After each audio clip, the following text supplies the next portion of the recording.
Venez à moi, vous tous qui êtes chargés et fatigués, je vous donnerai du repos.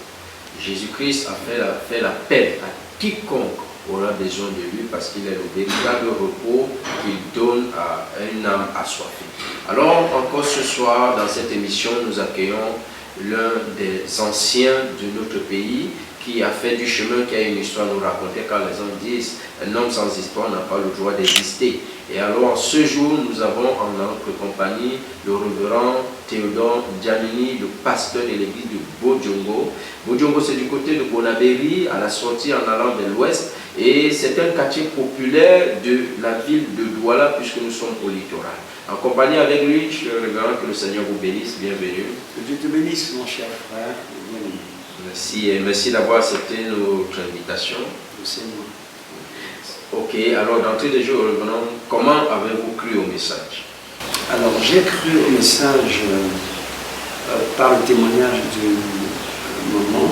Je n'ai pas eu le temps de connaître la dénomination en tant que telle, parce qu'en fait, nous croyons pile au moment où le pasteur Aloussa et Jean-Marc Tuaké sont en train de faire leur sortie du pentecôtisme.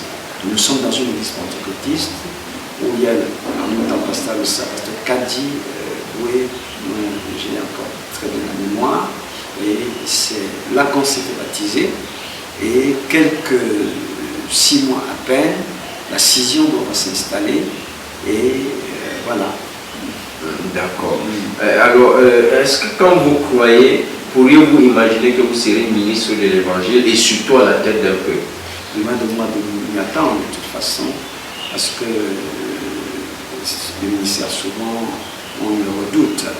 Et dans un premier temps, bien sûr, et ça a été le cas pour moi, je ne peux vraiment pas imaginer être aujourd'hui ce que je suis devenu par la grâce de Dieu. D'accord. Alors, comment s'est fait l'appel à votre ministère? Comment avez-vous su que c'était Dieu? Voilà. Donc, c'est une histoire assez longue. Donc, à peine avons-nous cru que le père de la maison, notre papa, est tout furieux, et c'est comme ça qu'il se décide de faire éclater la famille. Voilà. Je me suis fait embarquer à la gare routière, Manu Militaire, et on s'en allait en culotte. J'ai un gardien à gauche, un gardien à droite qui attend que les clients un peu serrés avant de sortir. C'est comme ça qu'on se retrouve à l'ouest sous le grand froid. J'ai 16 ans à l'époque et j'ai fait la classe de 5e, je vais en 4e. Voilà, c'est là que du coup nous débarquons dans la ville et nous sachant vraiment quoi faire, n'ayant plus aucun repère, on commence à prier et le Seigneur touche le cœur d'une dame qui se convertit et automatiquement je me retrouve en train d'assumer la responsabilité d'éducateur. Voilà, c'est plus tard, revenu à Douala, au pied de la côte Camille Robert, que les choses vont se confirmer. Voilà, je vais avoir une vision, un message de Dieu me montrant en quel travail du côté de Bonabéry. Voilà, je me souviens dans le songe que je faisais tout pour retraverser le pont et revenir de l'autre côté de la ville, mais c'était franchement impossible pratiquement. C'est comme ça que je me suis installé, et le service a démarré et ça suit son cours jusqu'à aujourd'hui, là où je suis. Ok, donc vous dites que ça veut dire que l'église de Bafan, vous parlez de l'église de Bafan, et cette église de Bafan, c'est vous qui l'avez commencé? Oui, nous sommes les pionniers de l'église de Bafan. Vous voyez, pasteur Mayo Benjamin Passonan et Salama Laurent nous ont rendu visite dès les premiers jours. Vous voyez, nous étions des élèves.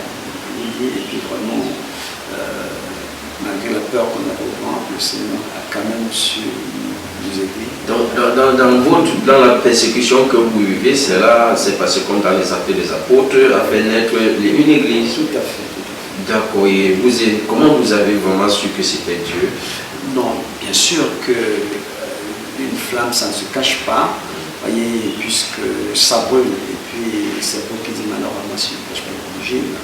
Donc, à travers la manière dont le Seigneur nous servait, se servait de moi, j'ai compris que je ne peux rien contre mon destin. C'est quelque chose qui s'est emparé de moi. Et moi, je me suis emparé d'une chose. Et puis, voilà que tout est parti. D'accord. Alors, comment s'est passé, pouvez-vous nous raconter votre expérience du Saint-Esprit? D'accord. Alors, mon expérience du Saint-Esprit, c'est peu avant notre départ sur l'Ouest. Nous habitions Nouvelle, dans une maison délabrée. Et puis, je me souviens que le quartier a été mis en émoi parce que un soir, comme ça, rentrant dans l'église, on a voulu chercher le Saint-Esprit. Il est tombé sur tout le monde de la maison. Il y avait tellement de hurlements, de cris dans toute la famille, au salon, que tout le quartier a couru. Là, votre papa était pas mis? Non, il était à l'ouest parce qu'il était commerçant ambulant. Voilà, il travaillait, il était beaucoup plus basé à l'ouest. Et il venait de temps en temps à la maison, régulièrement, tous les mois, toutes les semaines, en fonction de ses. Parce que déjà, il faut dire que vous êtes parti à l'ouest parce qu'il vous a persécuté. Tout le monde a cru, sauf lui, à cette époque-là. Oui, d'accord. Donc, quant à moi, personnellement, ne pouvant pas me satisfaire de cette expérience commune, nous avons continué à prier parce que nous pensons que le tout n'est pas d'avoir des sensations. Oui. Voilà. Je me souviens que j'étais dans ma chambre à coucher, à genoux, en train de prier, quand j'ai senti une force que je ne sais pas se saisir de moi, voyez, et je mes mains sont à s'agiter, elle m'a transporté.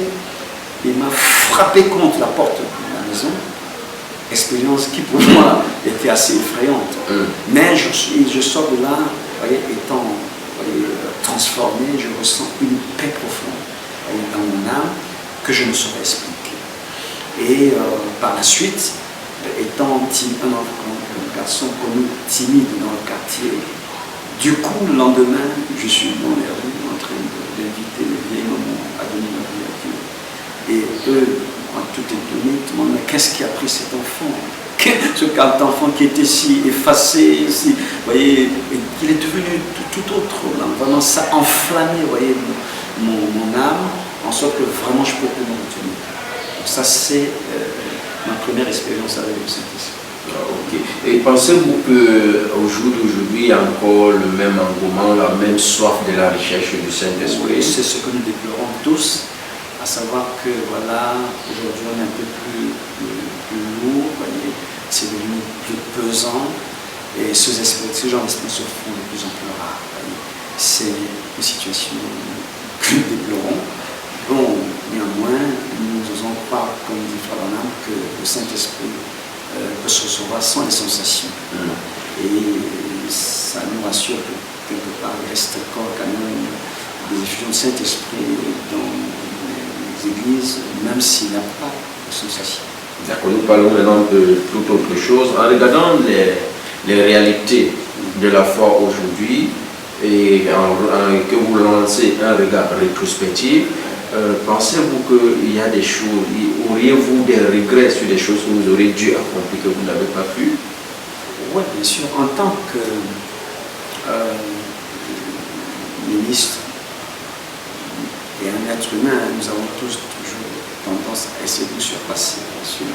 Voilà, j'aurais bien voulu faire davantage que ce que j'ai fait aujourd'hui. Vous voyez, sur le plan du ministère, sur le plan professionnel, mais nous retenons une chose, c'est qu'il y a beaucoup de projets dans le cœur de l'homme, des projets, mais ce qui s'accomplit, c'est le dessein de Dieu.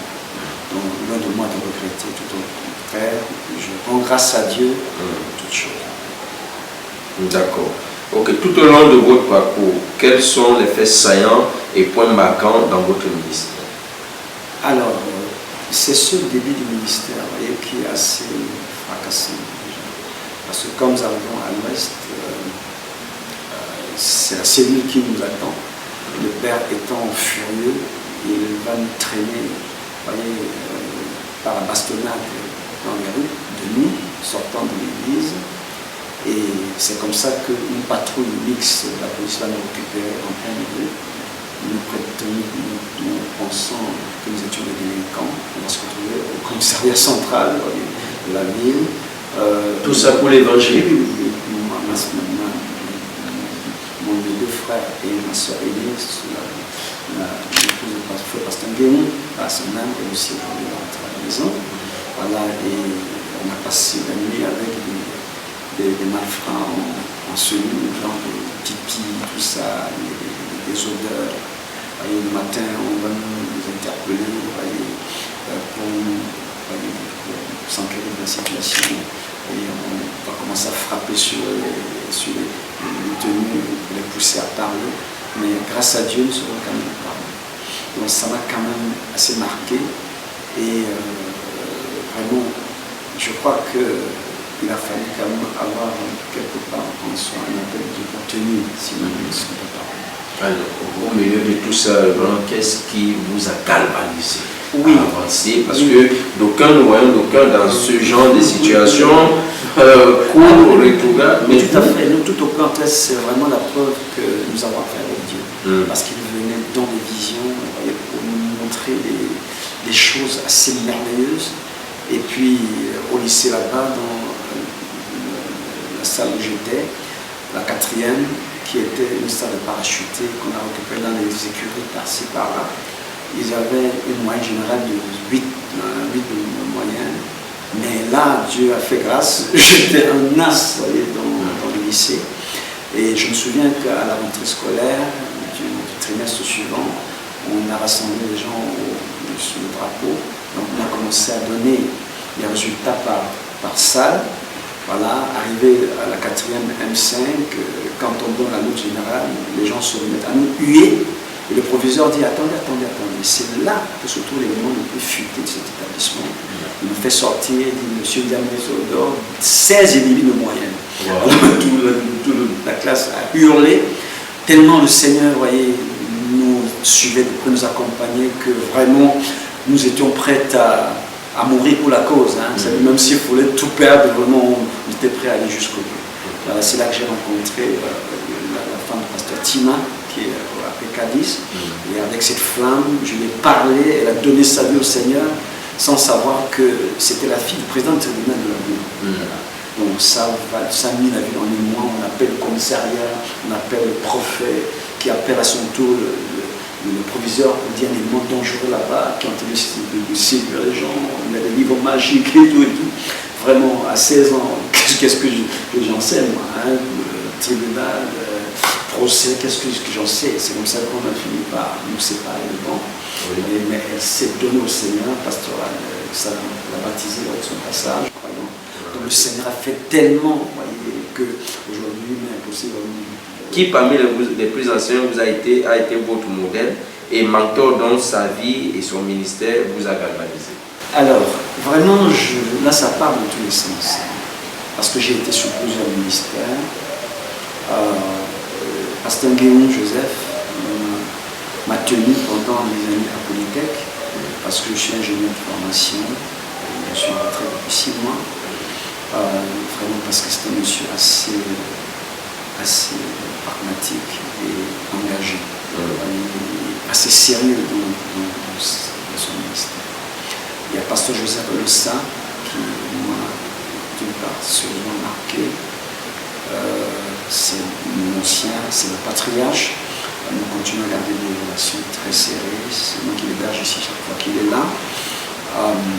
Mais par-dessus tout cela, le ministère qui m'a vraiment incliné, c'est celui de Alexis Barrier, que j'ai hébergé pendant cette époque.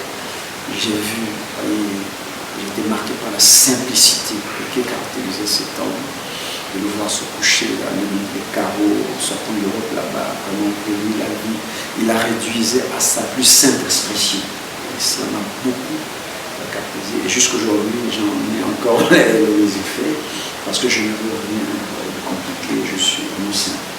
Donc il faut dire que Pasteur Barrelier était un pasteur suisse, qui a eu à traduire des brochures, et parmi lesquelles les premières brochures que nous avons reçues, il y avait le pasteur Barrelier. Juste pour essayer de montrer aux téléspectateurs De qui il est question? Oui, pasteur. Donc, pasteur Barrier, donc, je l'ai dit lors de la cérémonie qu'on a fait à sa mémoire, que pour moi, quoi qu'on dise, nous sommes tous le fruit d'Alexis Barrier. Parce que c'est lui qui a le premier fait diffusion du message, qui a donné l'accès au message de façon publique au peuple de Dieu, un message à l'époque. Et puis ce sont ces brochures qui nous ont fait grandir. Voilà, donc il venait de temps en temps, aller d'église en église, vous voyez, il prêchait, et vraiment, pour moi, c'est un exemple de sérieux. D'accord. Alors, nous tirons déjà vers la fin de cette émission. Quels conseils pouvez-vous donner aux jeunes ministres qui sont sur le chemin de l'évangélisation? Donc, je suis content qu'on m'ait envoyé cette question. Ce que je déplore dans la jeunesse aujourd'hui, c'est moins de sérieux. Les gens sont devenus un peu trop légers, en sorte que vraiment la foi est quelque peu trop diluée. Et la crainte de Dieu, vous voyez, on n'en rencontre plus, et c'est vraiment regrettable. Par-dessus tout cela, s'ajoute ce que j'appelle un esprit d'orgueil, un capable de fanfaron. Trop de bruit, trop d'agitation. Moi, je leur conseille d'être un peu plus mesuré et de parler moins et d'agir plus. Donc, je pense que ce serait vraiment une manière de faire une entrée assez honorable dans la foi. Parce que quand on va trop vite en besoin, c'est comme ça parfois qu'on fait face à beaucoup de déceptions. Il faut y aller vraiment doucement et être prêt à écouter les conseils. Et non seulement les anciens, mais également ceux qui sont tout autour de nous, ne soient pas contribuer vraiment à les aider. Que Dieu les bénisse. Alors, si pasteur N'Djameni n'était plus, qu'est-ce que le pasteur N'Djameni qu'on retienne de lui? À cette question, vraiment, je suis tout un peu embarrassé. Parce que je crois que c'est pas la vie de X-Mécatique. J'aurais souhaité que les gens parlent en bien de moi. J'espère qu'ils ne le souhaiteraient pas. Déjà qu'on le fait dans ce qu'on appelle des louches funèbres. Mais pour moi, ça c'est des avis des hommes.